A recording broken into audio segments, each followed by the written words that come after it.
Buenas tardes, compañeras, compañeros, compañeres. La verdad que en esta primera jornada que venimos transitando fundamentalmente emociones, vivencias y aprendizajes, cuando estuvimos charlando con los chicos que hablábamos de otra vez de poder abordar la ESI, nos damos cuenta en realidad que es verdad, tenemos un segundo congreso y seguimos trabajando temas y seguimos abriendo puertas porque evidentemente en las escuelas siguen atravesadas por mucho de lo que tenemos y por mucho de lo que nos falta, y entonces, como se ha dicho acá, en todo desde la mañana, la construcción que hacemos dentro de las escuelas siempre es colectiva, siempre es un repensarnos y siempre fundamentalmente es un encuentro. Lo que nos pasa es que a veces también nos vamos dando cuenta que por más que avancemos, siempre hay algún obstáculo que aparece cuando parece que todo ya está hablado. Lo que nos damos cuenta es que lo que no ponemos en tensión muchas veces es que para que la escuela sea más inclusiva, para poder hablar de la ESI, tenemos que empezar a poner en tensión el binarismo dentro de la escuela, lo binario, porque lo binario en la sociedad es una de las fuentes de la desigualdad.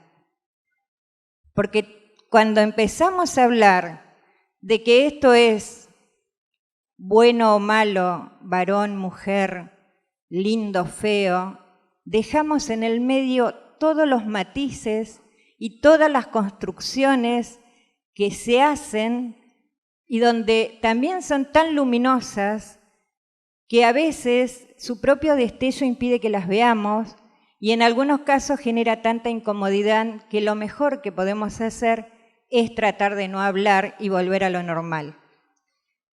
Con ese criterio nosotros, porque venimos además trabajando muy potentemente infancias trans, gracias a un trabajo que se están dando las familias que también empiezan a organizarse y empiezan a pedir, entre ellas las respuestas que a veces no le da la escuela, que muchas veces no da la sociedad. Pero pensábamos que eso no lo podemos hacer desde una teoría, desde lo escrito, sino que lo mejor siempre es poder conversar, poder hablar, que nos cuente quien la atravesó, a quien le atravesó el cuerpo, las consecuencias de lo binario y cómo se van construyendo otros caminos para poder construir una sociedad que dijo hoy Pedro algo muy hermoso, que es una sociedad donde la ESI sirva para construir libertades y que lo nuevo muchas veces duele, pero que al final libera. Digo, es la idea que tenemos siempre como concepto de educación, como acto político, que sea un acto político para la libertad y fundamentalmente también para el amor, y esto implica por el derecho al goce, por el derecho al deseo. Alguien trajo, hoy Cecilia lo trajo a Vicente Citolema, que era nuestro presidente honorífico de la Escuela Walsh, y él siempre nos decía eso, ¿no? El derecho a ser felices es el derecho a ejercer nuestra propia libertad. Y bueno, acá estamos, ejerciendo derechos a libertades. Hoy me acompañan Georgina Colicheo y Sasa Testa, la Geo es de Fisquemenuco, es activista, travesti, trabajadora sexual. Geo es muchas cosas. Geo es una de las personas que a los colectivos feministas, a los colectivos trans y a todos quienes estamos trabajando en organizaciones de derechos humanos no ha permitido pensar desde otro lugar las cosas. y eso es fundamental. Ella, el otro día cuando le pregunté a Geo, ¿cómo querés que te presente? Entonces empezamos a sacar, contribuyó, trabajó por la ley de identidad de género, trabajó por la ley de matrimonio igualitario, es fundadora de ATTS, es fundadora del grupo de Sadres, junto a otros. Geo, además, participó en los primeros relevamientos de personas trans de Río Negro y Neuquén, también de trabajadoras sexuales. Y también dijo, a los 55 años empezó a trabajar en el PAMI y ahora ya está trabajando en proyectos para la jubilación de personas trans y colectivo LGTBQI+, y de trabajadoras sexuales. Digo, este andar permanente de Geo nos ha permitido a muchas y a muchos y a muchas darnos cuenta que se puede seguir caminando siempre, que no hay imposibles, pero que hay que hacerlo con firmeza sin perder la ternura. Así que, bienvenida, Geo. Qué presentación, ¿no? Buenas tardes a todos, a todas y a todes. Bueno, soy Georgina Colicheo, soy travesti, soy trabajadora sexual, soy activista, soy referente barrial, pero sobre todas las cosas soy persona. Nada, qué bueno que se pueda hablar hoy y acá, ¿no? Porque si de algo que siempre hacemos hincapié y seguimos peleando entre otras tantas problemáticas, es el no acceso a la educación. Si bien hoy estamos hablando de que tenemos una ley muy avanzada, tenemos matrimonio igualitario, tenemos la ESI, todavía falta mucho por hacer. Y fue acá que también el año pasado se presentó el grupo de Sadres, es el grupo de madres de niñas e infancias trans, que nació hace 5 años, ¿sí? Y que justamente en eso estábamos hablando con la compañera y yo le dije, todos son open mind, todos hablan de la ley de identidad de género, pero no vemos travesti, no vemos trans. ¿Por qué siempre tienen que seguir hablando de ahí por nosotros? Y bueno, si bien nosotras venimos realizando un trabajo en nuestra asociación, nació hace 15 años, acá en Fisque Menuco. Nació por la necesidad porque una de las necesidades más urgentes que teníamos, poder tener acceso a la salud. Fue así como, después de 2 terribles asaltos que sufrí, me cansé del maltrato en el hospital y le propuse a mis compañeras de empezar a activar. No, empezar a trabajar. Vos estás loca, me dice, nos van a matar, vamos a desaparecer. Y bueno, fue mal querer poder y así empezamos. Nuestra asociación, como dije, cuando comenzó empezamos a dar charlas en la escuela, porque yo vengo de una familia patriarcal, machista, que mi padre tenía 2 mujeres y la pasé muy mal, muy mal. Y se suponía que en esa época, yo me acuerdo que nos decían que la escuela era nuestro segundo hogar y que la maestra era nuestra segunda mamá. No resultó así para mí. Fue así que en primer grado yo me gustaba ir al colegio y era la burla de todo el barrio, de toda la escuela. Y un día me cansé de ser, porque no me dejaban ni entrar al baño, muy chiquita yo. Fue así que me defendí. El maltrato fue terrible y yo sabía que la maestra iba a llamar a mi mamá y cuando me nombró que iba a llamar a mi mamá empecé a hacer pis. Y dicho y hecho, cuando llegó mi mamá, cobré hasta el aguinaldo. Y bueno, me fui y ahí pagué, me fui a los 9 años de mi casa y siempre tuve un sueño. Yo siempre, cuando me encerraba en esos tiempos, yo siempre quería ser periodista. Pero vi que era todo muy complicado. Vagué por todo el país, no es por ser turista, sino por buscar la forma de que no me mataran y no me persiguiera y dónde podía hacer plata. Busqué miles de formas para poder transitar en los colegios, fajada, vestida de hombre. siempre la burla, siempre un montón de cosas. Hasta que, bueno, cuando pasa lo de ATTS, nosotros empezamos a dar charlas en la escuela. Hacíamos hincapié en la educación. Fue así que en una de las tantas charlas tuve la suerte de que me escucharan una directora de la escuela Casa Verde, eminencia acá en esta ciudad. Y en una de las charlas uno de los chicos me preguntó qué me gustaba hacer. Y le dije lo que me gustaba hacer y que mi sueño frustrado era ser periodista. Y como nosotros ya estamos tan cansadas de que siempre nos mienten, decimos que sí, sabemos que no va a suceder, pero ahora ha cambiado eso.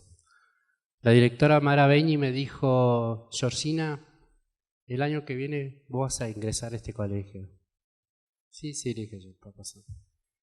Fue así que pasó el año y en pleno enero, principio de febrero, me llama Mara Beñi y me dice que necesitaba los papeles para que me inscribiera en la escuela. Le cuento a mi hermana porque tengo la dicha, la suerte de tener otra hermana travesti trans, dice ella, que es después de mi madre, lo más lindo que me pudo haber sucedido. Le comento, voy a pensar el colegio, voy a hacer esto. ¿En serio? Sí, me dice, ¿no tenés miedo, no? Y le digo, no voy a ir nada, sola no voy a ir. Me dice, vamos. Fue así que entre ese ida y vuelta, enganché a mi hermana, enganché 2 compañeras más. Llegó el gran día. Llegamos a Casa Verde, en auto, bajamos y yo encaré como Zorrino al tren. Yo me mandé al portón. Y miro para atrás y mi hermana estaba temblando, mi compañera se descompuso y la otra dice, ¿cómo vamos a ingresar? Dice, tengo miedo. Le digo, usted tranquila, le digo, donde alguien diga algo, salgo yo, le digo. Bueno, dice. Cuando ingresamos, nada, para todas las profesoras, las caras habida y por haber. Y yo soy muy atrevida. Entonces empecé, llegamos y bueno, en ese momento Casa Verde tiene una mesa que se sientan 4 personas, vas eligiendo tu compañero. Bueno, pasó. ¿Qué pasó con nosotras? Esta mesa estábamos mi hermana y yo nada más. En el rincón 40, uno arriba del otro sentado. Y mi hermana se puso nerviosa. Y yo le dije, tranquila, le digo, de esta vamos a salir, le digo, no te preocupes. Fue así que empezamos y todos nos miraban, pasamos así el primer cuatrimestre horrible, porque incluso más allá de la buena voluntad de las profesoras, nada, nos sentíamos muy cómodos. ¿Qué pasó? Fue tanta la gana y el deseo de estudiar que empezábamos a estudiar con mi hermana y en el primer cuatrimestre, claro, allá arriba. Y hacíamos trabajo y los prácticos, todo, que llegó un momento, aparece el bombón más lindo de la clase. ¿Viste? Y agarra, dice, ¿me puedo sentar con ustedes? Yo lo miro. Y mi hermana le dice, si te vas a sentar acá, no es por lindo, es por estudiar. ¿Ok? Bueno. Se sentó, nada. A las 2 semanas todos se querían sentar con nosotras. ¿Viste? Bueno, así que ahí empezó. Al tiempo ingresaron otras compañeras y así fue empezando Casa Verde a pasar el boca a boca de que podíamos estar, de que podíamos... Pasé 3 años maravillosos. Conocí profesoras de la hostia, que hasta el día de hoy sigo charlando con ellas. Y este lugar, lo estaba mirando, saqué foto, porque en este lugar, antes del contexto pandémico, egresamos a las primeras 10 en este lugar. 10 compañeras, que el estudio nos cambió la vida, bueno, nos lo hizo saber un poco más. Y hasta el día de hoy Casa Verde todos los años nos llama y una de las obligaciones de la Asociación de Trans y Trabajadoras Sexuales de acá de Fisque es el estudio. Es obligatorio el estudio. Si no, no hay activismo, no hay nada, no dejamos a nadie. Perdón si soy estricto, ¿no? Pero no queremos que se nos avasallen más. Fue así que también cuando egresamos, pasó de todo esto, me tocaba uno de los lugares que yo como trabajadora sexual escapando de la policía en esta localidad, la UNCO, con dos amigas que ya no están,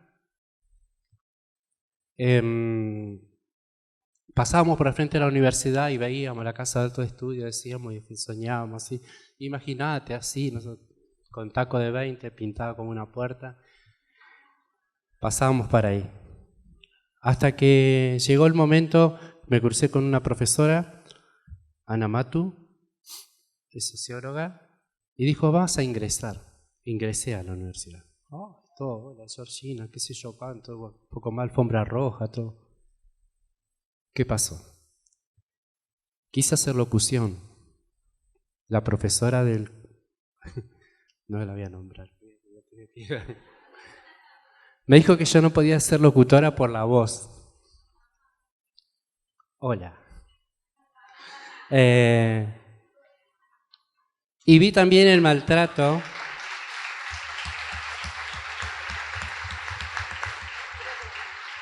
Sí. Por ahí yo estoy haciendo esto porque tampoco quiero, yo sé que yo tengo 54 años. Soy una sobreviviente, soy una resiliente. Y si yo tuviera que contar todas las cosas, estaríamos todos llorando y no es mi intención, sino que todo lo contrario. ¿Qué pasó? Ahí vi las complicidades, porque ya conocían nuestra asociación y nosotros veníamos dando charlas.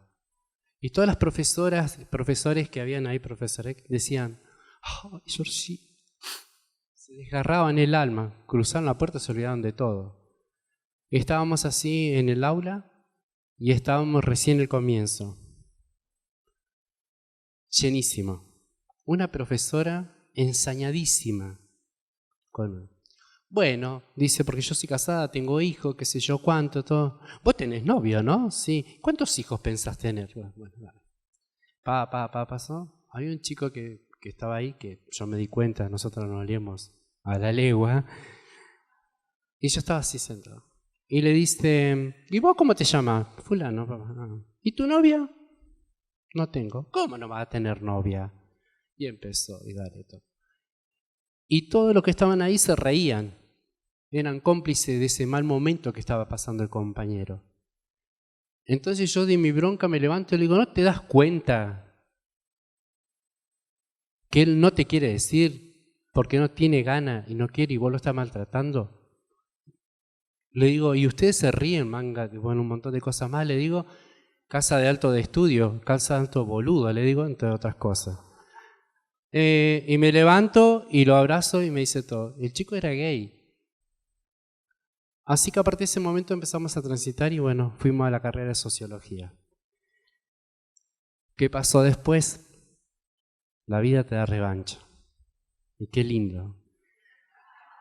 Porque en uno de los momentos, así por casualidad, me ofrecen trabajar en una radio, me invitan a una radio para hacer un programa, como siempre.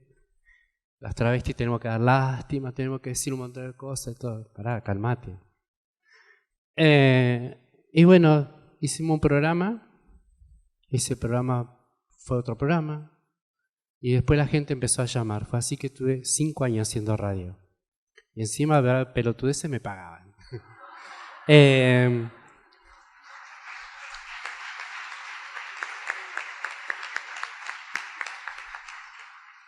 Bueno, y continuamos en esto y después empezamos a dar clase. Y acá como nombra a la compañera, discúlpeme, pero las cosas hay que decirlas como son, ¿no? El CEN 43 nos llama un día una profesora copadísima, fuimos a dar una charla, hablamos de la ESI y todo esto, porque que la ESI tiene que ser no binaria, porque siguen hablando de hombre o mujer, y las travestis estamos ahí, pero no se nos ven nuestros cuerpos. Existimos, pero estamos ahí, sí, ahí están. A ver, ¿qué se van a horrorizar? ¿O qué tienen miedo de excitarse y tener que masturbarse sobre esas cuerpas? Porque no están ahí, todo el mundo habla. Entonces, tiene que ser no binaria, entre otras cosas, y hay que enseñarla desde chica, y hay que hacer, y no esperar fin de año o la semana de la ESI. La ESI hay que darla todo el año de clase. ¿Qué nos pasó en el CEN 43? Nos invitan a dar una charla, fuimos a dar con esta cosa, estaba todo Pink Floyd con la maestra, todo, sí, vamos a hacer, ¿no?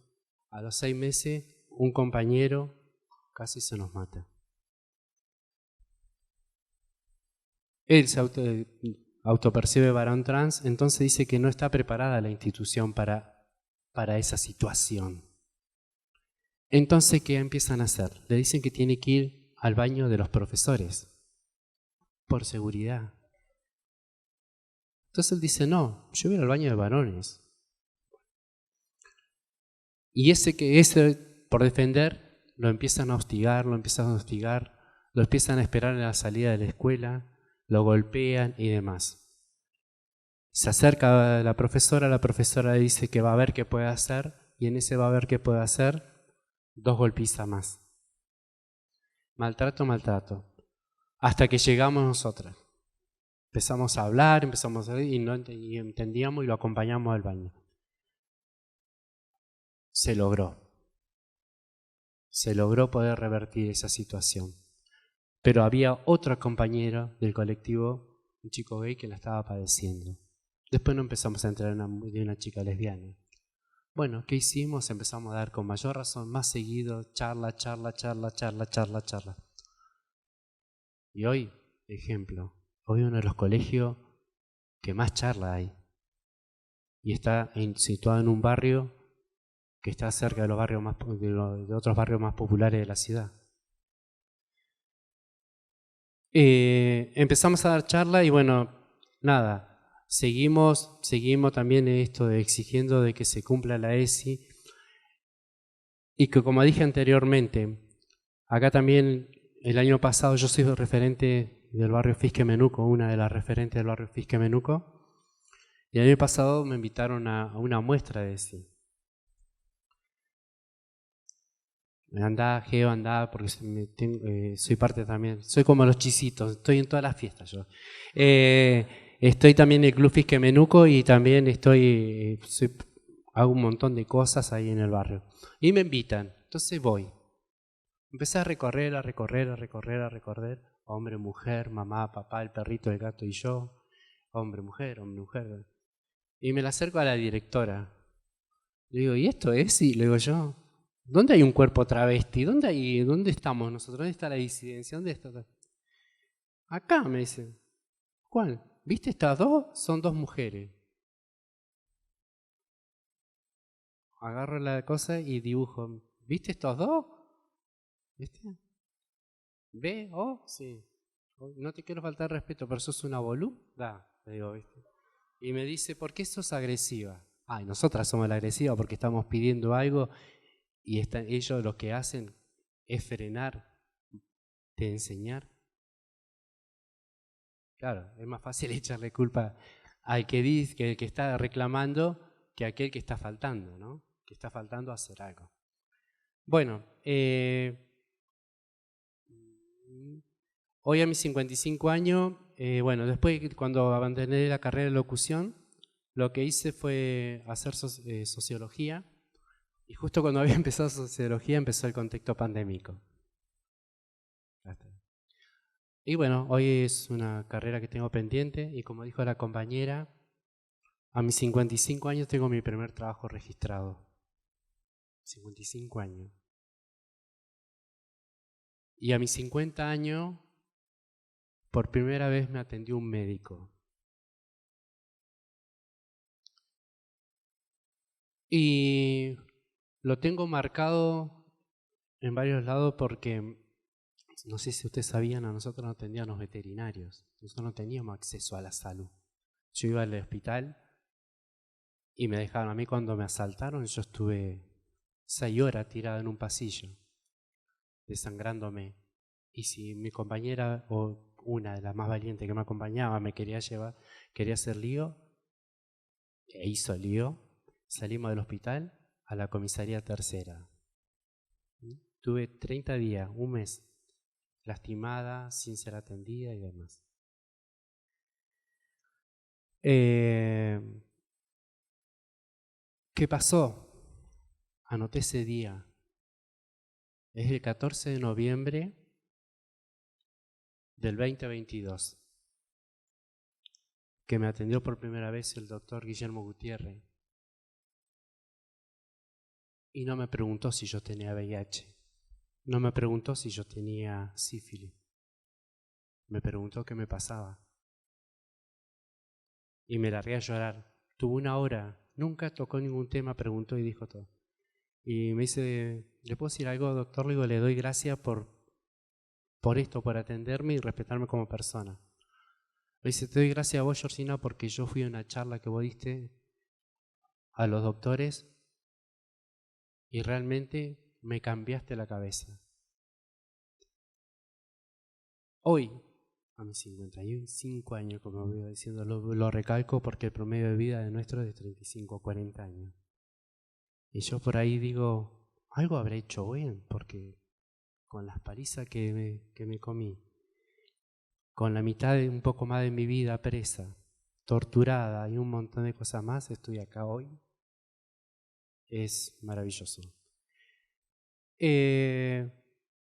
Por eso, ustedes, igual que también yo no comparto la palabra alumno, porque la palabra alumno es sin luz, y todos tenemos luz. Ustedes no son Edersa.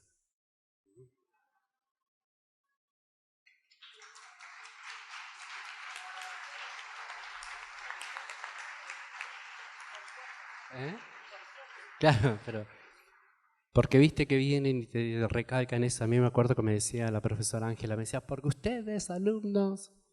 Y bueno, llegó la Illuminati. Bueno, ¿qué quiero decir con esto? De que justamente que traten, ¿sí? Y que sobre todas las cosas, miéntanme a mí, pero no se mientan a ustedes. ¿Sí? Levanten la mano de acá. ¿Quién sabe la ley de identidad de género?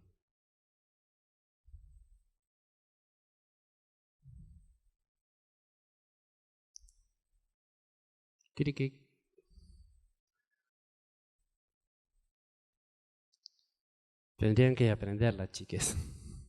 ¿Sí? Tendrían que aprenderla porque es una ley completísima. Y miren hasta qué buenas somos los putos, ¿no? Las trabas, las travestis, los maricones, los trabucos, como quieran decir, ¿no? Porque yo reivindico todas esas palabras. Es necesario saberla porque ustedes no saben, es como como dice mi madre, como los bomberos, vos no sabes cuándo la vas a necesitar. ¿Sí? Y cuando necesitas, lo llamas. Entonces, saber esto de la ley, tener todo, y no empezar con esto. Yo sé que acá pueden tirar con lo que quieran, pero otra vez fui a un colegio y soy la persona medio indicada en discriminar. Voy a buscar mis mejores palabras para decirlo.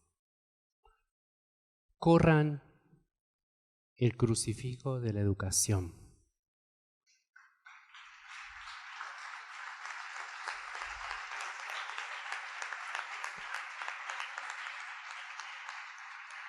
Porque ¿qué pasa? Pasa lo siguiente. Siguen sucediendo cosas porque metemos por los religiosos y tampoco quiero ofender, no sé cómo decirlo, muchas veces aclarar y oscurecer. Cuando fuimos el otro día a una escuela de Barrio Nuevo, habían 4 profesores del norte y están muy atravesados en lo religioso y tienen que correr desde de ahí. Porque lo que yo siempre me pregunto, hablan de un Dios de amor, hablan del amor, y lo único que destilan es odio. Entonces, si no le gustan, hablen con otro profesor, pero no anulen a ese chique lo que está pasando. No voy a dar nombre, pero en la escuela de Barrio Nuevo a nosotros nos llamaron y fuimos a un hecho de una criatura que había pedido auxilio a sus profesores. Estaba embarazada. Y era de su hermano. y pudo más lo religioso diciéndole de que tenía que buscar a Dios, que Dios le había mandado el mensaje. No, había sido violada. Entonces, corramos un poquito de ahí. Poquito no. ¿Sí? Para ir concluyendo, quiero contarle una noticia que para nosotras es muy importante. ¿Sí? Nosotros en el contexto, hace 5 o 6 años atrás, como asociación empezamos a pelear por el consultorio inclusivo. ¿Sí? Trans inclusivo, después está el otro integral. Empezamos a pelear porque no teníamos atención médica y bueno, logramos un lugarcito en el hospital local. Todo esto tiene que ver con la educación porque después, yo le voy a contar todo un poco, después le voy a decir por qué tiene que ver la educación. Logramos este espacio, como siempre a los maricones nos dieron allá, rincón, que nadie te vea, en un baño abandonado, nos dieron un lugar y bueno, hicimos un palacio. Así que poder marica. Y bueno, empezamos con ese consultorio y cuando comenzamos teníamos 12 usuarias. Después vino el contexto pandémico, nos pidieron el espacio para hacer hisopado, cambiaron la cerradura, cambiaron esto y andábamos bollando. 5 años, a ver, ¿cuántos años de pandemia? Sí. Bueno, todo este tiempo bollando y mis compañeros me decían, basta Georgina, ya está, ya lo perdimos. No, no hay nada perdido. Vamos. Bueno, el año pasado, después de tanta insistencia, retomaron el consultorio, ¿sí? Nos dieron el 23-24 interno en el hospital local y atendíamos de tarde. ¿Por qué? Preguntaban la mayoría. Dice, ¿ustedes encima quieren con horario a la tarde? Claro, porque no tan solo es del colectivo, es de las trabajadoras sexuales. Nosotras trabajamos hasta tarde, es muy diferente nuestro horario. Bueno, ahí estábamos peleando porque nos cerraban la puerta, porque nos cambiaban la llave y demás. Después de tanta lucha, ayer recibí un llamado y hoy nos entregaron la llave del espacio. Este consultorio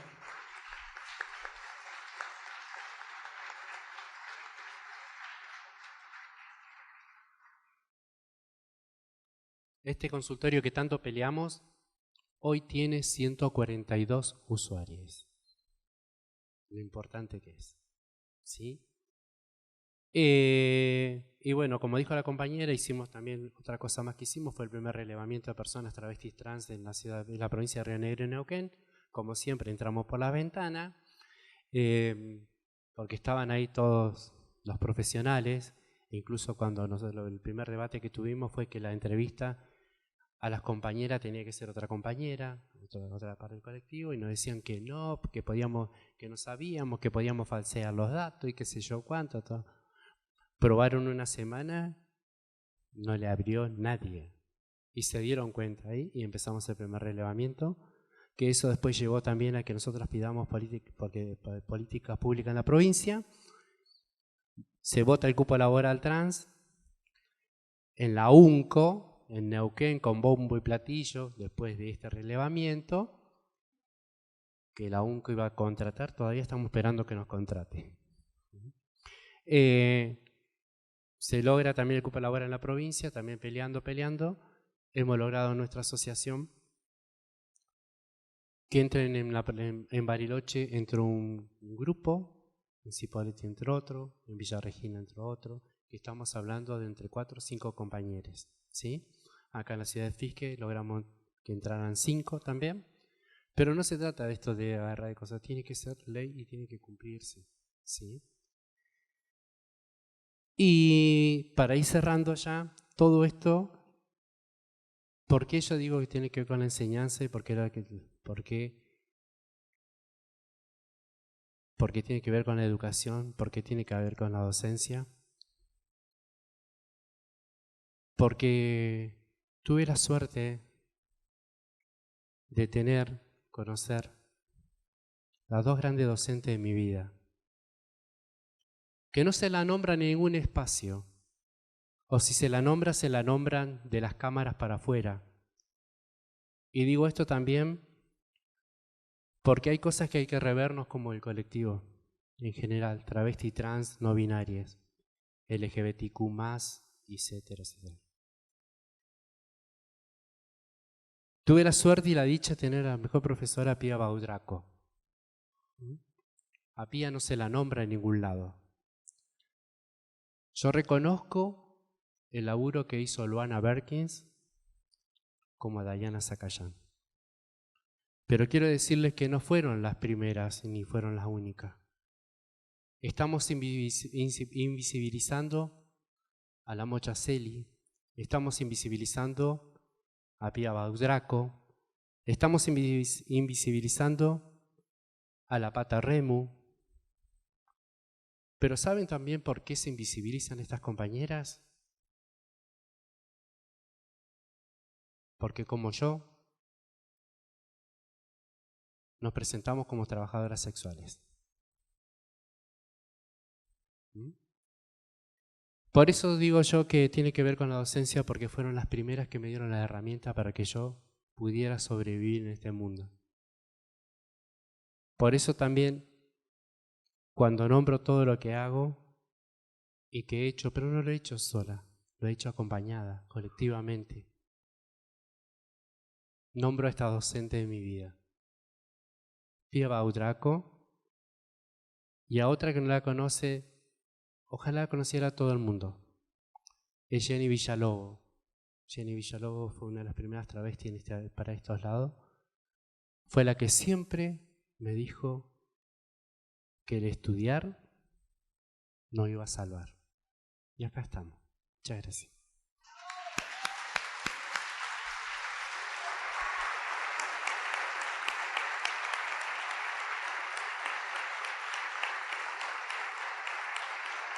Qué bueno que es escuchar cuando pasa desde el cuerpo para que nos atraviese el corazón y, como muchas veces digo, las tripas también, para poder tener siempre la mirada más amplia. Bueno, ahora vamos a compartir con Sasa Testa, docente de lengua y literatura. Lo tengo en el celular, por eso tengo que estar cada 2 minutos porque se me va. Voy a hacer la presentación formal primero. Sasa es doctorando en Ciencias Sociales de la UBA, magíster en Estudios y Políticas de Género de la UNTREF, diplomado superior en Formación Política de Claxo, especialista superior en condiciones de las instituciones educativas, especialista superior, profesorado, tutor y profesor de castellano, literatura y latín, co-coordinador del área de educación en la Fundación Igualdad, activista trans no binaria. Yo me voy a permitir decir que a Sasa lo conocí hace unos años en el Congreso de Santiago del Estero. Y en ese congreso, yo como buena profe de literatura, cada vez que hablan de literatura, escucho, presto atención. Sasa empezó a hablar de los monstruos en la literatura y de cómo esa construcción de la ficción atraviesa. Así lo entendí yo, tal vez no era así. Pero cómo esa construcción de los monstruos en la literatura atravesaba después, se permeaba en lo cotidiano. Entonces, volvemos. Lo que estaba fuera de lo binario siempre es monstruoso. Entonces, es mejor tenerlo en la ficción, pero evitarlo en la realidad. Esa es conclusión mía.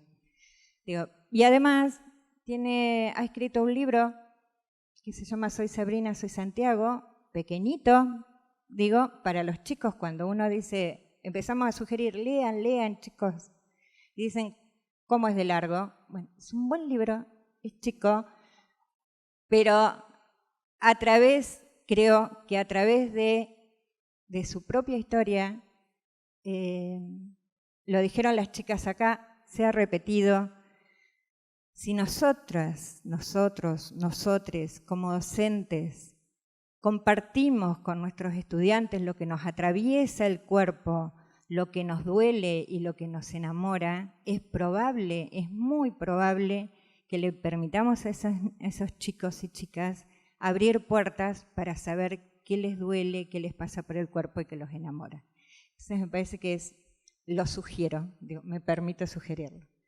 Bueno, cierro lo informal, bienvenida. Muchas gracias por estar acá, César. Muchas gracias y bueno, también gracias por permanecer aquí en esta hermosa tarde. Mientras ahí la técnica me va cargando la filmina, porque hice una tarea y preparé algo para compartir con ustedes hoy. Y antes de dar paso a eso, sí me permito hacer algunas acotaciones en línea con lo que venía diciendo Georgina y en línea con que este año se están cumpliendo 40 años de democracia. Quería invitarles así un juego, le vamos a robar un poco la idea a las compañeras de Mirabal, a Jessica y a Graciela, y quiero hacer un ejercicio. ¿Cuántos docentes, levanten la mano, muchas gracias, cuántos docentes hay acá adentro en este salón hoy? Bien. ¿Cuántos docentes varones hay en este salón? Levanten la mano. ¿Mujeres? Bueno. ¿Cuántas o cuántos docentes trans hay en este salón hoy? 1, 2, 3, 4, 5, 6. 6. Bueno, 7. A todos ustedes, qué bueno que estén y sepan que me imagino o les entiendo si consideran, igual que yo, que ser docente trans en una escuela o en cualquier institución de formación muchas veces más que un trabajo dignísimo, ¿no? Que no somos ni apóstoles de la educación, ni salvadores ni salvadoras de nada ni de nadie, somos trabajadores y profesionales de la educación, pero si entienden muchas veces que antes que ser trabajadores están resistiendo, sepan ustedes que les entiendo y vaya mi solidaridad con ustedes. Y digo esto porque, bueno, para mí no ha sido nada fácil, ¿no? No vengo hoy a hablar de mi historia, no es esa la finalidad. Sí, mi finalidad para el día de hoy es compartir algunas de mis inquietudes que tengo, que me surgen no solo de la propia biografía, sino también de la posibilidad, como decía Georgina, de haber atravesado y haber resistido también en los espacios académicos de formación. No somos muchas las personas trans que al día de hoy ingresan, permanecen y egresan de los espacios académicos, y eso tiene que ser un dato de cómo están funcionando las instituciones al día de hoy. Nobleza obliga a decirlo, ¿no? Y nobleza obliga a decirlo también que si uno dice todo esto es porque está esperando que el día de mañana, en un futuro no lejano, cada vez seamos más las personas trans que podamos ingresar, permanecer y egresar en cualquier estamento de formación académica, porque eso también es un acto de justicia social y de reparación histórica. Bueno, dicho esto, decirles además que en la actividad que propusieron ahí los compañeros anteriormente, la persona que había puesto que le prohibieron hablar de ESI porque hablar de cuestiones LGBT iba en contra de la moral de la escuela, era a mí. Así que imagínense.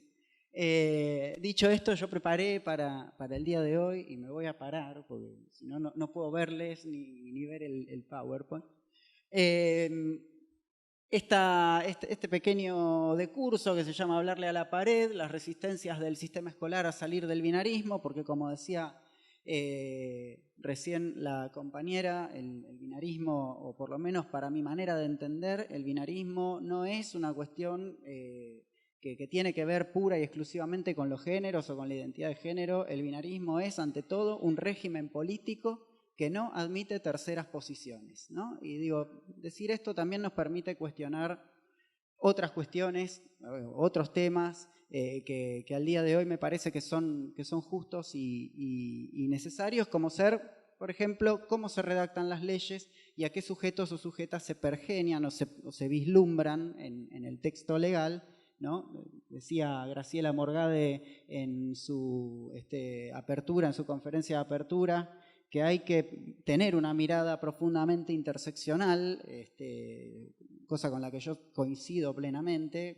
La interseccionalidad, ustedes saben que es un concepto surgido de una teórica crítica de la raza, Kimberly Crenshaw, una pensadora afroamericana, que define la interseccionalidad como el entrecruzamiento de factores que generan condiciones de exclusión particulares, ¿no? Y en ese sentido me parece que pensar una ESI por fuera del binarismo es no solo pensarla para incluir o tener una mirada interseccional e integral, ¿no? En el amplio sentido de la palabra, sino también para ver qué relaciones de poder o qué lógicas se cuelan, ¿no? Detrás de esa práctica.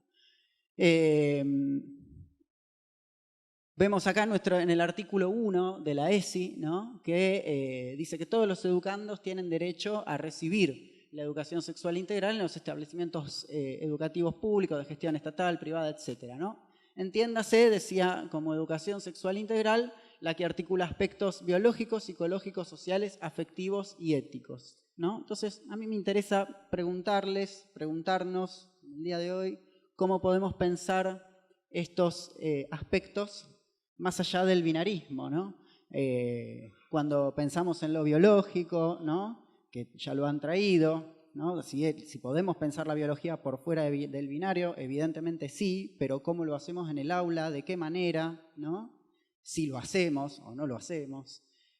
Cómo ir, ¿no? Más allá en la psicología, ¿no? En los aspectos psicológicos, ¿no? Los aspectos sociales. No olvidar tampoco las cuestiones de clase que atraviesan, ¿no? Todas las relaciones sociales y que también se transforman en las cuales también el género se cuela, ¿no? No por nada hablamos de la feminización de la pobreza, ¿no? Y al mismo tiempo yo ahí traigo y me pregunto, porque evidentemente no puedo dejar de hacerlo. Se habla de la feminización de la pobreza, pero hay un informe de la Corte Interamericana de Derechos Humanos del año 2015 que reconoce que las masculinidades trans son las más invisibilizadas dentro del colectivo LGBT. Entonces digo, ¿a qué imagen socialmente construida se ha diseñado cuando se habla de la feminización de la pobreza, ¿no? ¿A qué feminidades nos remite? Para plantear algunos objetivos de hoy, pensé de construir el binarismo de género, entendido como dicotómico. Ojalá que se abra después el micrófono y quienes tengan ganas de levantar la mano, dudas, aportes, lo que sea, es todo bienvenido. Proponer una educación sexual que, siendo integral, integre las diversidades sexogenéricas en la praxis docente. Le agrego también a las personas con discapacidad, recoger también la tradición de los pueblos originarios, ¿no? De los cuales la ESI todavía, o por lo menos en mi experiencia, no estuvo muy ausente, ¿no? Y esto también hay que decirlo, porque también ahí se conjuga un modelo de escuela, y evidentemente el modelo de escuela es un modelo político, o es el reflejo de un modelo político. No por nada se habla de los aparatos ideológicos del Estado cuando hablamos de escuela. Preguntarnos sobre cuáles son nuestras propias configuraciones acerca de las figuras de docentes y estudiantes, en pos de reflexionar sobre nuestras propias prácticas pedagógicas. Siempre es interesante revisitarlo, pensarlo, hacernos preguntas. Digo, nadie nace sabiendo, yo tampoco, y nada es estático, ni universal, ni ahistórico, ¿no?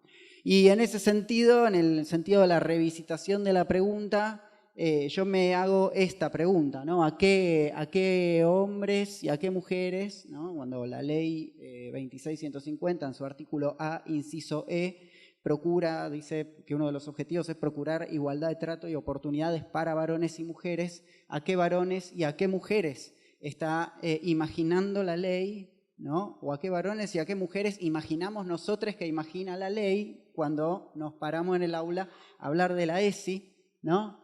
Y la gran pregunta, ¿no? ¿Qué significa ser hombre y qué significa ser mujer? ¿No? Lo mismo, ¿qué significa ser hombre y qué significa ser mujer? En línea con lo que plantea la ley que trajo Georgina previamente, la Ley de Identidad de Género. La Ley de Identidad de Género, en su artículo 2, nos plantea que la identidad de género es una vivencia interna e individual del género, tal como cada persona la siente, la cual esta vivencia puede corresponder o no con el sexo asignado al momento del nacimiento. Ahí yo noto algunas cuestiones que las traigo y se las comparto, y en todo caso después se pueden debatir. Cuando se habla de ley de identidad de género, automáticamente se piensa en las personas trans. Pero la propia definición de identidad de género reconoce que esto es una vivencia interna e individual del género, tal como cada persona la siente. Por lo tanto, identidad de género tenemos todos, todas y todes, seamos trans o no seamos trans. Entonces, nuevamente, si todos, todas y todes tenemos identidad de género, ¿a qué varones y a qué mujeres imaginamos nosotros que la ley imagina cuando dice que busca procurar igualdad de trato y oportunidades para varones y mujeres? ¿No? Este es un ejercicio que yo me lo he hecho y me lo he preguntado mucho tiempo para tratar de pensar cómo favorecer un espacio de ESI donde la pluralidad sea, ¿no? Y se horizontalicen también las relaciones de poder. Porque también pasa esto, que si vos tenés... Si vos vas a un aula, ¿no? Y les decís a tus estudiantes que sos trans, y vienen los pibes, las pibas, les pibis, y te dicen, profe, ¿cómo querés que te llamemos? ¿Con qué pronombre querés que te identifiquemos? Pero después el equipo directivo viene y te dice, no, vos te llamas así, o tu legajo no se adapta conforme el artículo 12 de la Ley de Identidad de Género, o insisten en que vos sos lo que ellos dicen que sos, pero no lo que vos decís que sos, entonces la ESI no es para nuestros estudiantes, la ESI es para nosotros mismos, porque ahí hay algo que tenemos que aprender. Entonces, digo, son preguntas que yo me fui haciendo a lo largo de todos estos años y que devinieron en esto que hoy les estoy compartiendo. Por supuesto, ¿no? Nunca está de más traerlo, que cuando hablamos de sexo, cuando hablamos de género, cuando hablamos de expresión de género, estamos hablando de cuestiones completamente diferenciadas, ¿no? Me gusta pensar cuando hablamos en la idea de sexo, y seguramente alguien de biología me va a poder orientar y corregir. Sí. Pero me gusta pensar en la idea del modelo médico hegemónico, ¿no? Que también ha construido una idea de sexo, y ha construido una idea de sexo binaria, ¿no? Sobre la base del masculino y del femenino en cuanto a la observancia de la genitalidad externa. La genitalidad, o sea, los cuerpos intersex fueron históricamente mutilados en operaciones que se llamaban cirugías correctivas, que hoy de hecho están penadas, están prohibidas, para ajustar esa genitalidad entendida en los términos del modelo médico hegemónico como patológica, como incorrecta, a los cánones de lo binario. ¿Ven por qué digo que el binarismo es más allá de los géneros y es en realidad un régimen político que cimenta relaciones de poder?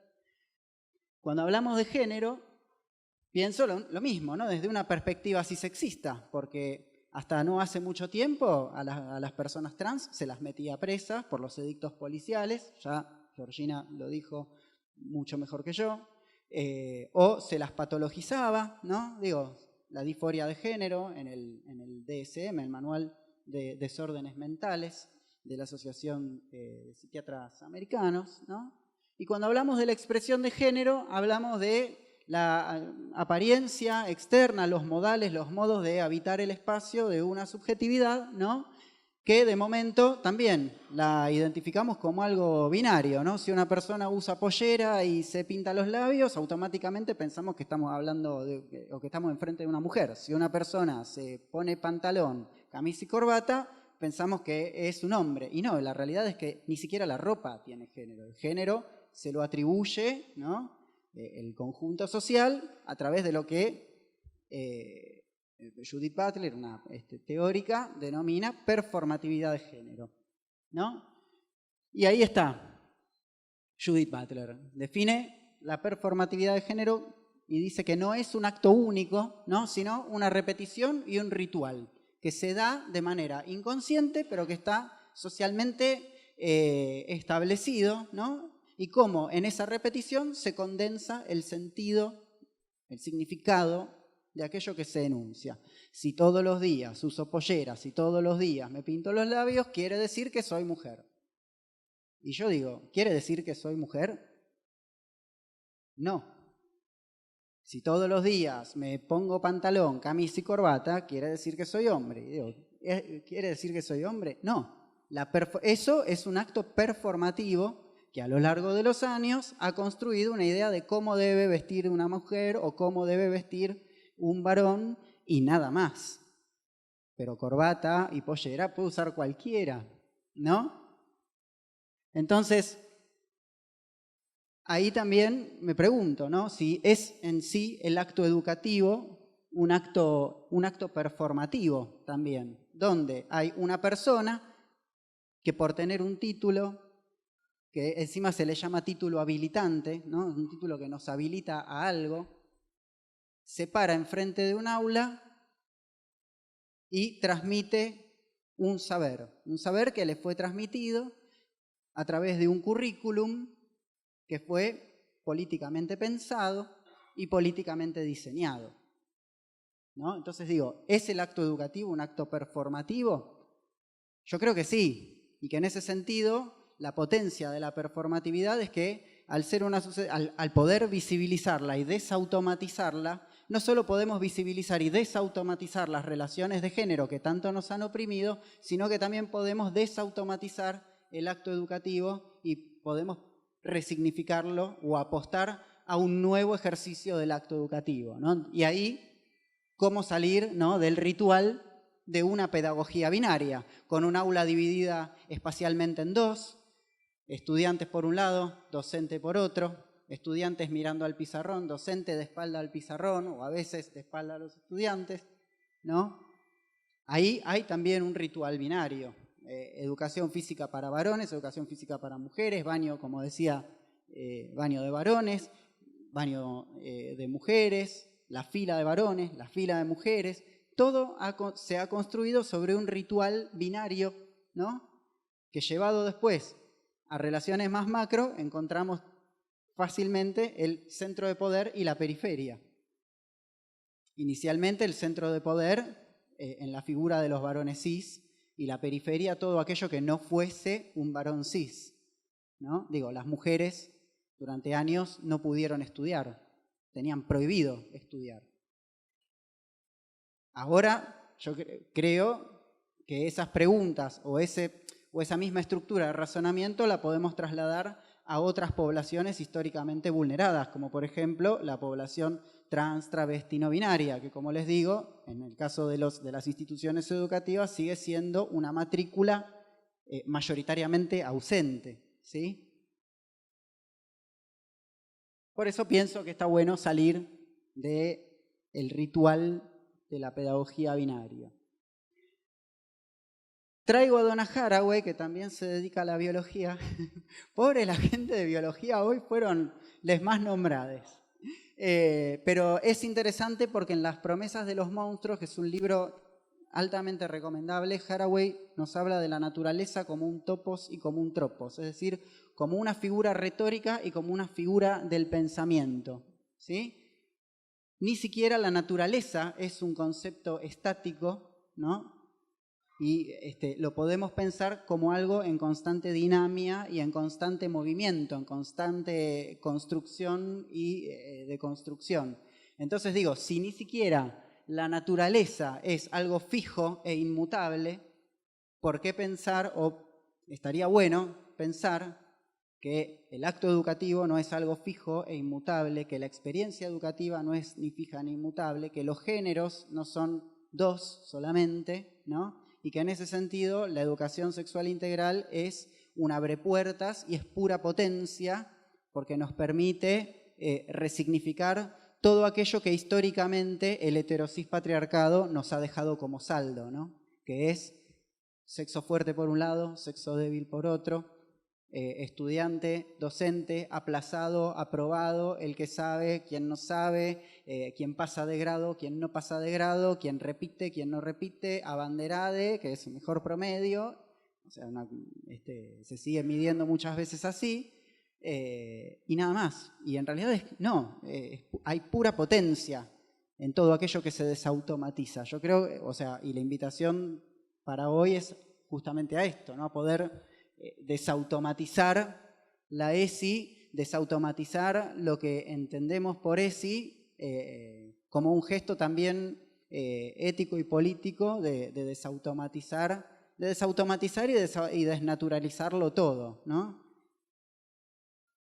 Dice Preciado, un filósofo trans, en una obra llamada Manifiesto Contrasexual, que el sistema de sexo-género es un sistema de escritura, ¿sí? Y que sobre nuestro cuerpo se inscriben, ¿no? Se inscriben cuestiones socialmente ya establecidas, ¿no? Y que entonces, bueno, algunos códigos de eso, de lo social, se naturalizan, se cristalizan, otros se eliminan y otros directamente se ocultan, ¿no? Entonces, digo, si la naturaleza y el sistema de sexo-género son una construcción, el binarismo, entendido en estos términos, también. Y no es natural. Finalmente, hacia eso quiero llegar, ¿no? A que no es natural. Y que está bueno, o por lo menos mi invitación es a que nos vayamos con esta cuestión dando vuelta, ¿no? De que no es natural. El hecho educativo tampoco es natural, ¿no?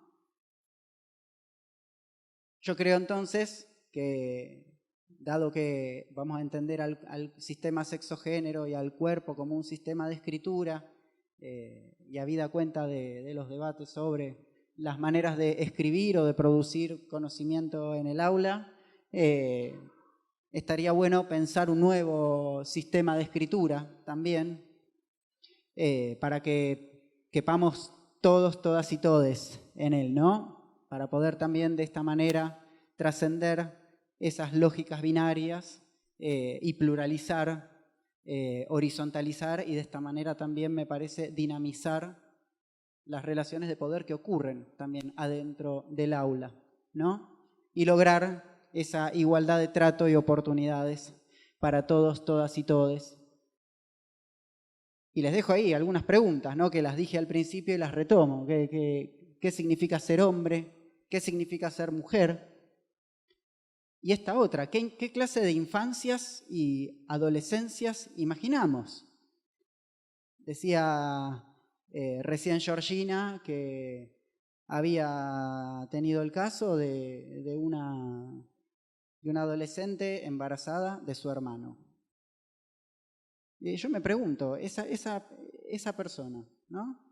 Está atravesando algo que si los remitimos a la psicología evolutiva y educacional, le correspondería vivir a una persona adulta, ¿no? Estar cursando un embarazo. Y no. Bueno, ¿qué clase de infancias y adolescencias imaginamos? Y a mí en lo personal les digo también, hacerme esta pregunta en su momento también me corrió, ¿no? De ese centro del lugar del saber que te pone la propia profesión y los propios discursos que existen en torno a la profesión. Y decir, pucha, che, yo tengo un montón para aprender de los pibes, de las pibas, de les pibis. Porque no son probablemente esa clase de infancia o de adolescencia que imagino o que durante mi formación docente me enseñaron a imaginar. Es infinitamente más grande. Y ahí también es donde reside la pura potencia, en esa pregunta, ¿de qué clase de adolescentes e infancias imaginamos cuando entramos al aula o aún afuera de ella cuando diseñamos una actividad para dar adentro de un aula? Y finalmente, bueno, no sé, el leitmotiv de mi vida, ¿no? La pregunta de mi vida, ¿qué clase de docente quiero ser? La verdad es que esa pregunta me la voy respondiendo en el día a día. No es una pregunta acabada ni con una única respuesta tampoco, ¿no? Cuando era más joven pensaba que iba a ser un docente que iba a salvar el mundo. Después me fui chocando con el sistema. Después tuve que decir que, o sea, después dije que era trans y ahí, bueno, me di la pera contra el piso, al punto tal de que terminé con 2 acciones legales contra 2 escuelas por este tema, una de ellas en la que me prohibieron hablar de ESI. Bueno, hoy en día también me pregunto, ¿no? Digo, yo no sé que no voy a salvar el mundo, me tuve que correr de ese lugar, porque además es un lugar muy grandilocuente. Creo que con intentar dar lo mejor de mí, a pesar de mis defectos y contradicciones que todos, todas y todos tenemos, y tratar desde mi humilde lugar de hacer lo mejor posible dentro de mis capacidades para acompañar a una otra persona en su propio trayecto formativo, para mí con eso de momento alcanza. Porque también responderme qué clase de docente quiero ser me llevó a preguntarme qué clase de docente me hubiera gustado tener cuando estaba dentro de la escuela. Y ahí encontré muchas respuestas. No sé ustedes, yo les dejo esta inquietud, no les quiero robar más tiempo. Decirles ahora sí muchas gracias. Si hubo alguna pregunta, duda, lo que fuere.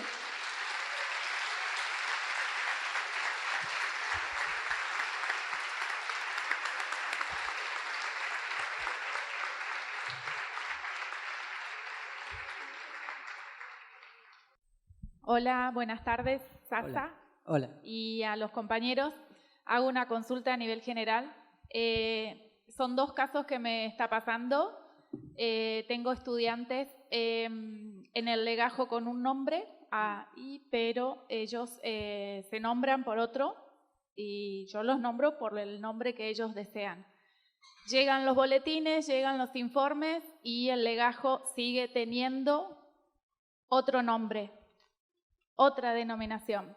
¿Qué hacemos? Porque todo lo que construimos durante las vivencias diarias y todo lo que compartimos se cae o me desilusiona personalmente cuando veo un boletín con otro nombre. Bueno,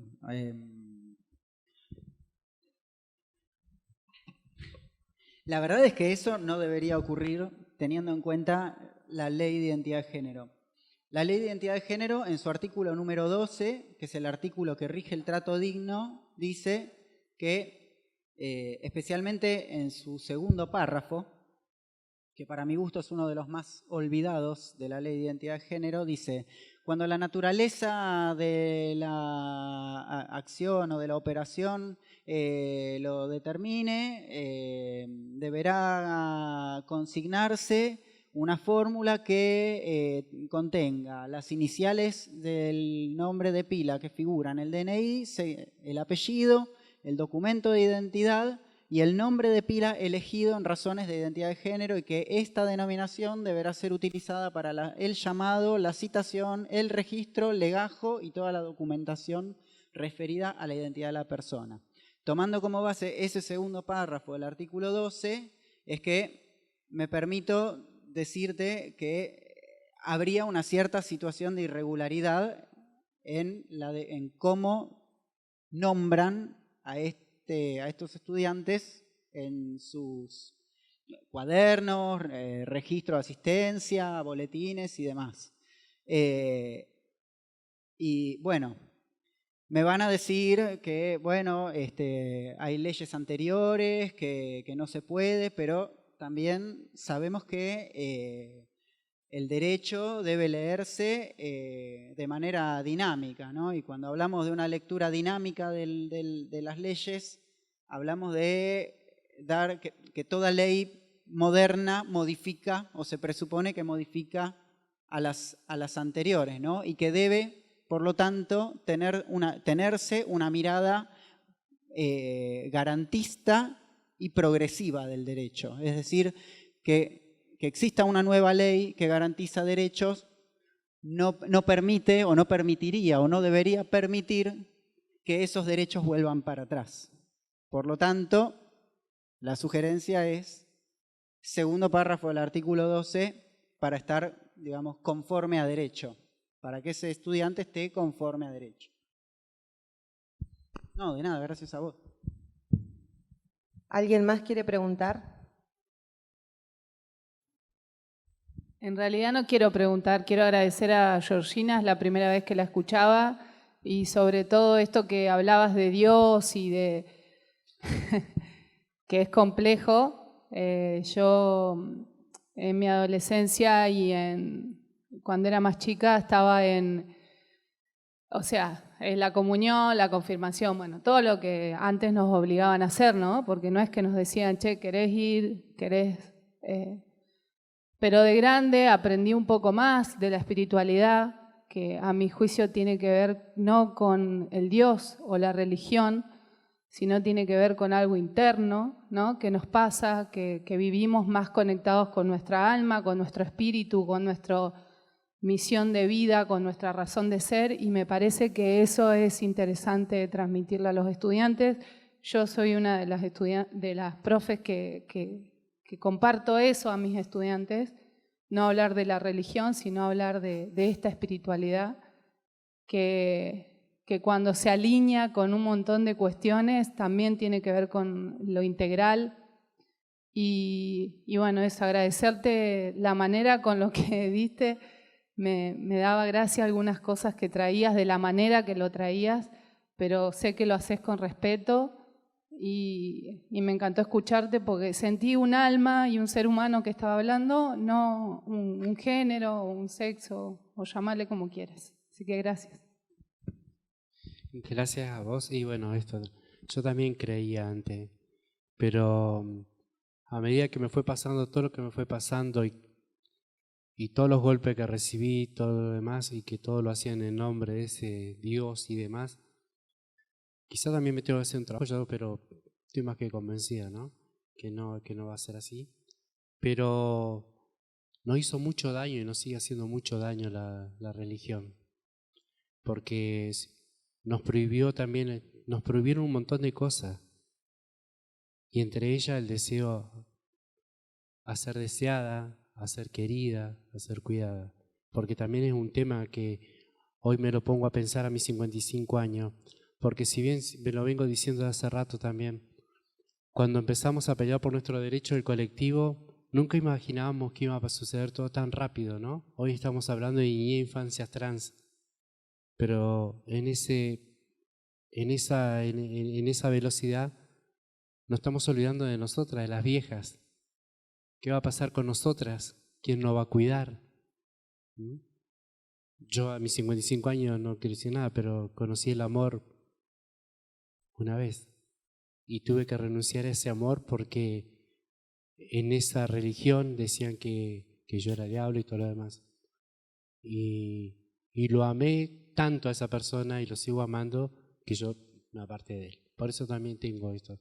Pero no han hecho tanto daño. Yo sé que no todos son iguales, ¿no? Porque es lo mismo que dijeran que nosotros las travestis somos todas malas. Y no se equivocan. Y eso, por eso. Te agradezco mucho y es verdad, ¿sí? Gracias. Sí, bueno, realmente todas las charlas de hoy me han impactado mucho, pero quería simplemente retomar muy brevemente el tema de la identidad, ¿no? Del DNI. Yo me acuerdo de Luana Berkis, a la cual conocí mucho, hicimos muchas cosas juntos y me hiciste recordar mucho a Luana, Georgina, realmente tu estilo es muy parecido al de Luana, el humor, la calidez, Y yo fui testigo, junto con Diana Mafia, una filósofa realmente importante, cuando Luana se quiso cambiar el apellido. Hubo una época que eso era un trámite judicial. Y entonces había dos testigos, uno era yo, el otro era Diana Mafia, que teníamos que ante una jueza o una secretaria de juzgado explicar por qué era legítimo eso. Bueno, ni me acuerdo de las cosas que dije, ¿no? Pero bueno, finalmente le dieron el documento que decía Luana Berkis.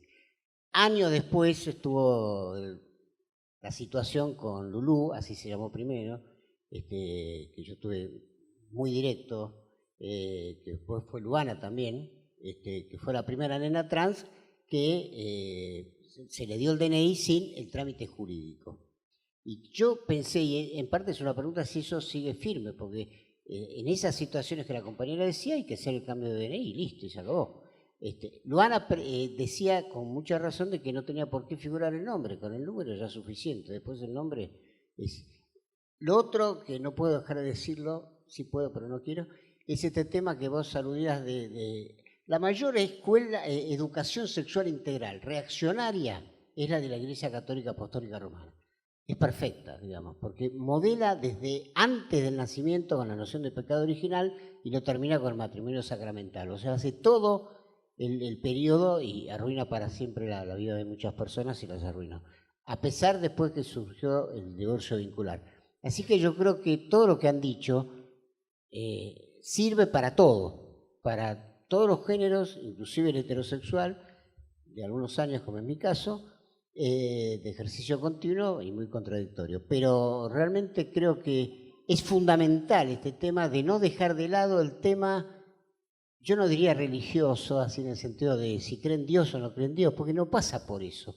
Pasa por que hay una institución milenaria que se ha encargado de administrar no sé qué cosa, porque yo también tengo mucho acercamiento a la teología de la liberación, y ha decidido también cómo se coge directamente, palabra que por ahí no es académica, pero es muy descriptiva, y cuándo y con quién y en qué manera, ¿no? Y esa represión sexual, si bien ha afectado a las mujeres más que a los hombres, sepan ustedes, porque no saben que para un hombre tener relaciones sexuales con una mujer reprimida no es grato.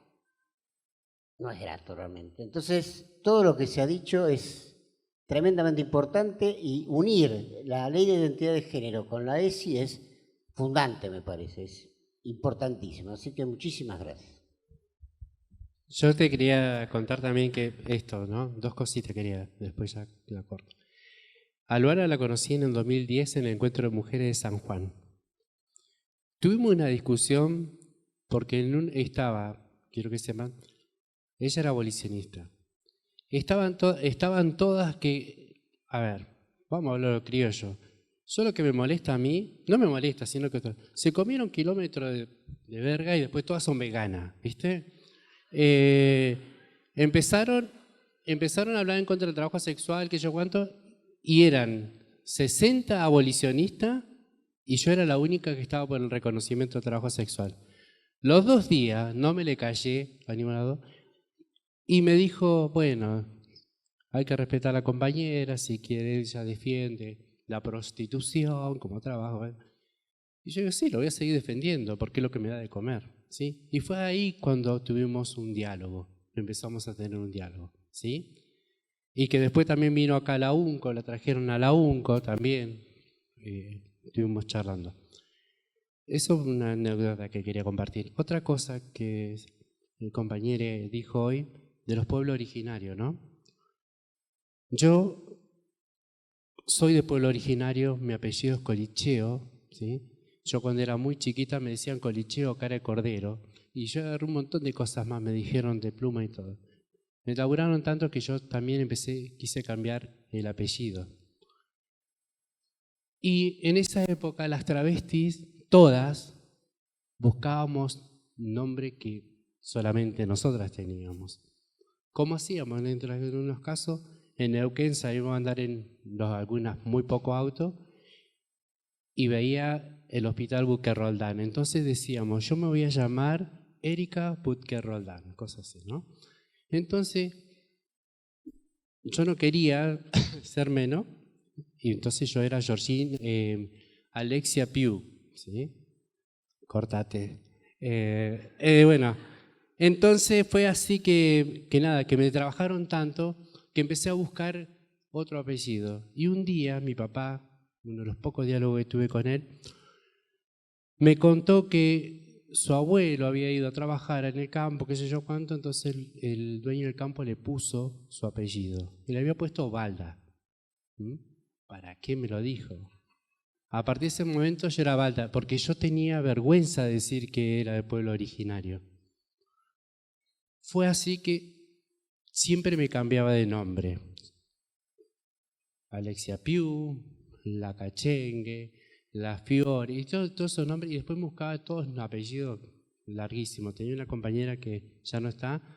Ella cuando murió me dijo, antes de morirse me dijo, si yo algún día me muero, poneme en mi lápida Bianca Zafiro Oreskovich. Y yo le digo, ¿vos querés que ponga todo ese nombre si vos sos Morales? ¿Viste? Y me dice, respetame, dice, bueno. Fue así que yo pasé así, me preguntaba el apellido y no decía. Porque también me hago cargo de que la familia no elijo, pero mi apellido es... Cada cagada se ha mandado. Entonces, un día, entre este activismo, que después de 10 años pude ponerle nombre a esto, porque yo siempre ayudaba, para mí era ayudar, hasta que un día conocí a la genia y amorosa de Susie Shop. Charlando en el bolsón, empiezo a hablar y le digo yo esta vergüenza, y había una compañera que era intersec de Bariloche, y me dice, no, compañera, usted no se tiene que sentir avergonzada y qué sé yo cuánto. Y me llegaron tanto esas palabras que empecé a buscar el origen de quién era yo. Fue así que llegué Colicheo. Yo digo, Colicheo, ¿qué? En las pocas charlas que tuve con mi padre me dijo, significa avestruz colorado. ¿Qué tal? Entonces después, cuando empezamos con Susi, me dice, tenés que hacer un tema, Georgina, que yo cuánto. Claro. Yo digo, ¿cómo? ¿Qué tema? Y relacioné dónde estoy, qué es lo que soy. La traba del manzanal. ¿Sí?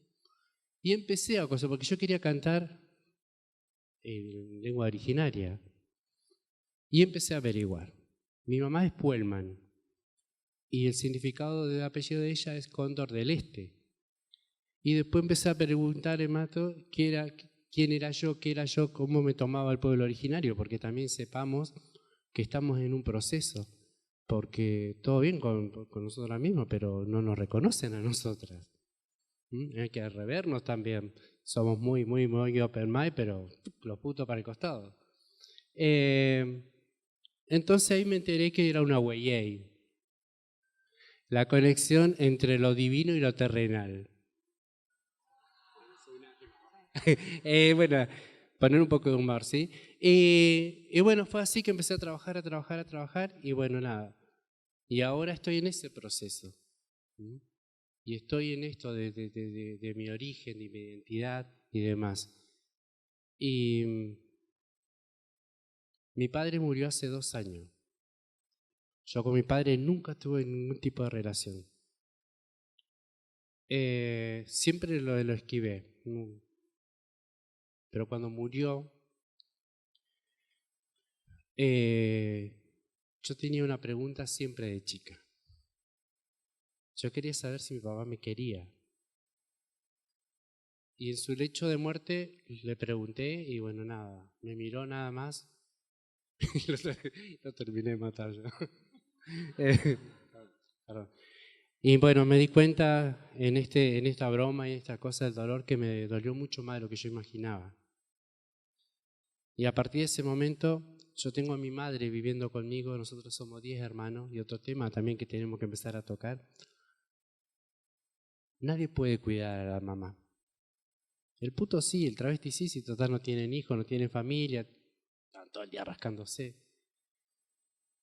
Y a partir de ese momento tengo a mi madre viviendo, siempre estuve pendiente de ella, ahora la tengo viviendo conmigo, tiene 85 años, no ve, no camina. Incluso antes de llegar, yo entré a trabajar al PAMI por el cupo laboral trans. Vaya si me cambió la vida y vaya si nos cambió la vida a mi madre. Y antes de cambiarla estaba cambiando y le dije yo, me dice, pero te vas a ir, me dice, tengo que ir a dar una charla, le digo yo. Bueno, me dice, pero vení enseguida, ella no puede estar. Y agarra, ella me dice, entre otras cosas, me dice, estuve hablando con tu papá, me dice. Yo digo, ay, ay. Y me dijo una cosa, me dijo que sí, que te quise. Y me pasó todo esto, venía cosas y venía para acá y me vengo movilizada con eso, ¿sí? Pero bueno, quería contarle esto también de lo que me atraviesa y lo que me atraviesa y bueno. Y esto también es anécdota de Luana Berquín.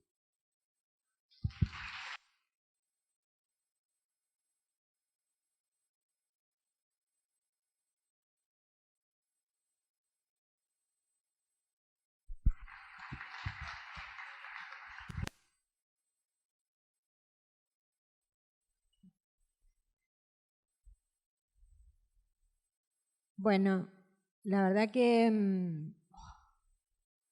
todo moviliza, digo porque todos venimos atravesados por distintas cosas. Pero me quedé, digo, como cierre, hoy Cecilia en la apertura dijo que la democracia, nos dieron, ¿no? Con la democracia el poder de hacer cosas, de transformar.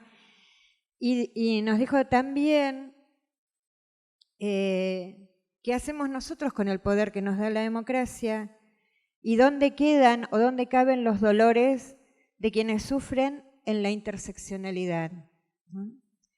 Entonces me quedé pensando en lo que decía Vicente hace un tiempo, Vicente Citolema, que nos dijo, ¿qué hacían con el amor cuando el otro sufría? Y yo creo que lo que hemos atravesado este día, por lo menos, y en esta mesa, es justamente hacer algo con ese amor, que es empezar a repensarlos, cómo volver a distribuirlo y cómo volver a amarnos para poder dar amor. Aunque el amor parezca algo tan cursi como lo ha hecho el sistema, el amor es poderoso, es político y nos permite transformar. Así que yo quiero agradecerles porque es una mesa hermosa, para mí al menos, y agradecerles a todos y todas la atención y, bueno, este momento, esta energía que logramos vivir y que hemos compartido y que creo que nos transformó bastante. Gracias.